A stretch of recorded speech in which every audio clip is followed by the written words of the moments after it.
How to view locked chats on WhatsApp. Hello guys, this is Atticus, and in today's video I'll teach you guys how you can view locked chats on your WhatsApp. So now let's get started. First things first, make sure that your WhatsApp is up to date. If it's not, just go to your App Store or Google Play Store and just update it.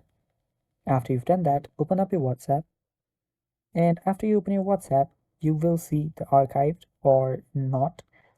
After you're here, all you need to do is pull down, and after you pull down, you will see the lock chats option just pop up. Tap on it, use your Face ID or your secret code. You can just enter your secret code. So after you've done that, your lock chats will open up.